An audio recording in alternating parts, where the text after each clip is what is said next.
Hello guys! Ako si Grace, isang full-time support mom sa aking anak na si Bria, na may maraming special needs.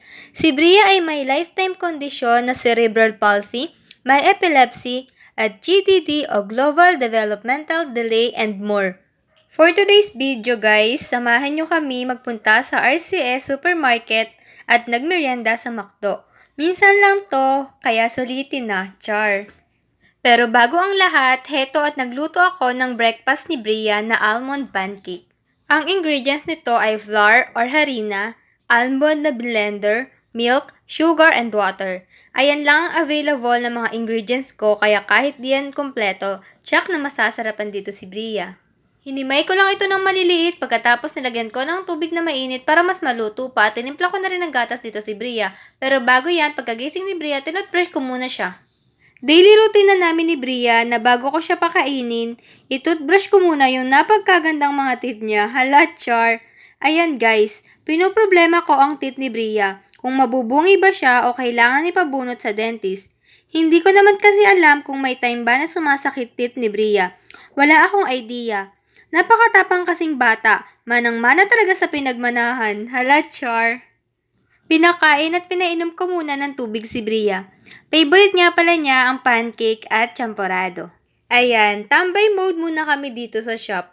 Binuhat ko muna yung baby damulag na re. Pagkatangkad na bata. Sa susunod, mas malaki pa sa akin. Ay nako anak, sabi sa'yo ako nabubuhatin mo pag nagkataon. Hala char, joke lang. Binaba ko na si Bria dahil ngalay na ang magandang mami. Ay haggard pala. Guys, mabuti para sa ating mga anak, nakausapin natin sila ng heart-to-heart talk at ipaalam ang mga bagay-bagay. Hindi madali magpakananay para sa ating mga anak, pero sapat na oras at atensyon ang kailangan para totoong maramdaman nila na mahal at mahalaga sa atin ng ating mga supling. Binuhat ko muna si Bria para masulit namin yung mga time na bata pa siya.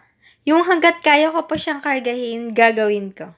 Binihisan ko ng magandang damit si Bria at tanong ng daddy saan daw ang punta. Sabi ko gagala kami, ayun biglang nag-aya si Daddy Bon sa supermarket at McDo. Minsan lang to kaya sulitin na. Actually, inayusan ko lang talaga si Bria dahil feel ko yung mga damit niya nakakaliitan na lang niya. Kaya kahit nasa bahay, pwede ko naman siyang ayusan at suotan ng magandang damit kahit pa walang lakad. Nandito kami ngayon sa RCS. Pinipili ang gustong bilhin yung kaya ng budget. Tuwang-tuwa si Bria pero mas tuwang-tuwa ang mami. Nandito na kami sa McDo at si Bria ay kakain na ng ice cream. Nasasanay na si Bria kumain ng ice cream. Bawal sa kanya to pero pinapatikman-tikman ko lang naman siya. Nakakatuwa naman guys. Parang bata na talaga si Bria. Ay, bata naman talaga. I mean, minsan nagtatantrums. Naghahanap ng kasama o kalaro, napipigilan ng antok pag alam niyang nasa galaan siya. Masayang masaya pag aalis. Ilan lamang iyan sa mga napapansin ko sa kanya. Pinatikman ko na rin ang hamburger para aware siya sa iba't ibang lasa ng pagkain. Ang saya lang guys, banding moment na rin at sinasanay ko sa mga tao si Bria.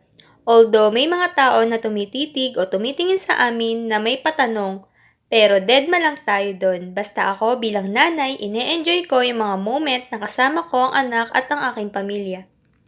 May pagkakataon na nag-o-open ng mouth si Bria.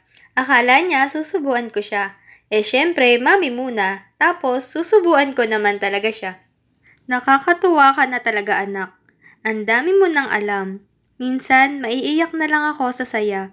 Dahil hindi ko naman lubos sa kalain na magagawa mo ang mga bagay na natututunan mo sa araw-araw na activity natin.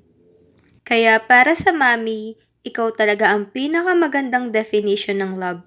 Ang dami kong natutuhan na sa'yo ko mismo natuklasan. You are my greatest gift from God. Forever love and true meaning of life. By the way, nakauwi na kami. Happy mommy, happy daughter. Reflection tayo ng ating anak.